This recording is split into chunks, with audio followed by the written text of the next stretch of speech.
So what's going on, YouTube, man? Friday morning. Friday morning, so happy Friday to all you guys out there.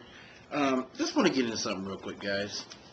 A lot of us don't have any type of creativity at all. Our creativity level is at the first grade level. And the way I know that is because I've been doing videos for quite some time, and there will always be someone that comes up and whines about how they've been working a job for all their life and they don't know what to do. They don't know how to create. Everyone's usually creativity is, well, I can always do eBay. You know, so I want to introduce you guys to a gentleman. Of course, he's not here. But here's the thing. His name is Mike Vance. Now, Mike Vance is very old school.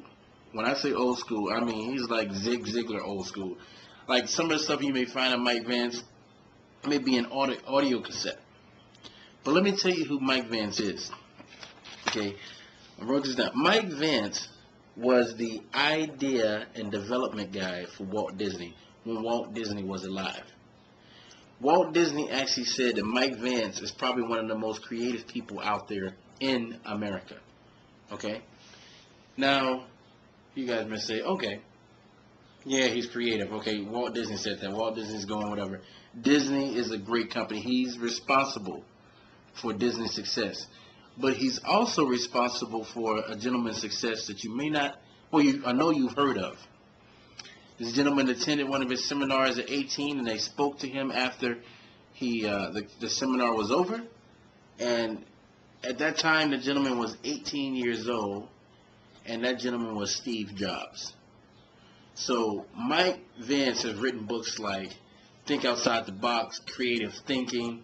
His whole makeup and his whole thing is about getting people to be who they are and think of something bigger. So he has these 5 questions. And I'm also asking myself 5 questions. I'm getting ready to get into a series and decipher all of his books and stuff that he has. But here's the 5 questions, guys. And they're very interesting questions. Number 1. He says you have to ask yourself, what is my purpose and why am I here? And they give you an example that like some people go to college and they don't know why they're going to college. They're going to college just because my mom and dad said that this is the right thing to do. So what is your purpose? Like some people say when they were younger, like 7 years old, I want to be a brain surgeon. And then they grow up and then they're a brain surgeon. So what is your purpose? Number 2, what is it in life do you value? Do you value love, friendship, spirituality? What is it that you value? Number 3, and this is a good one. What is your God-given talent? And I can tell you this, that I know a lot of you guys' God-given talent isn't working for another guy or a female. Because how can you use your talent sometimes if you're working for somebody? See, I'm going to stop right there for a second. The reason why I don't like jobs is because a lot of times jobs kill creativity. I think that every living, breathing human being that's here on earth has a reason why they're here and has a talent. But a lot of times you can't use it when you're working for someone else. It gets smothered up.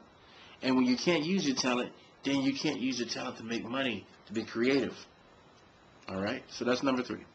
Number 4. 10 years from now, where you are right now, if you're 30, when you're 40, 10 years from now, how is the world going to experience you? But here's the thing. Will you let life decide what you're going to be? Or will you decide for yourself? Some of us have talent in things, but we can't move to the next level because we're too afraid. So in that situation, we're going to let life dictate who we're going to be.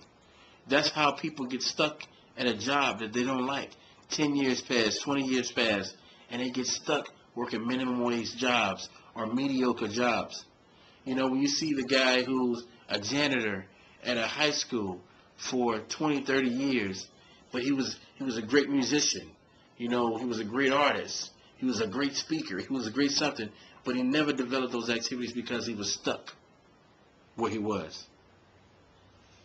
All right, and here's the last question. What are you going to do to get started? Because that's what it's all about. And I think everybody should answer those questions.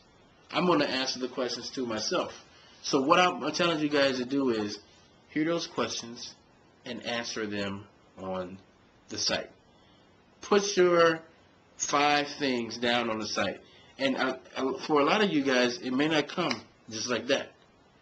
But I'm just trying to get to the point where I'm trying to let you guys know, and myself too, you got to be creative. You got to use your creative side. I was forced to use it because I had left, you know what I'm saying, the whole corporate thing. I left it, and I said, look, I'm out here in the jungle. I got to survive. So I was forced to use my creative side. And at the beginning, it's scary. You can't think of anything. You can't whatever. Now I can't stop thinking of ideas. Now I can't stop using what I think I'm good at to go ahead and achieve things.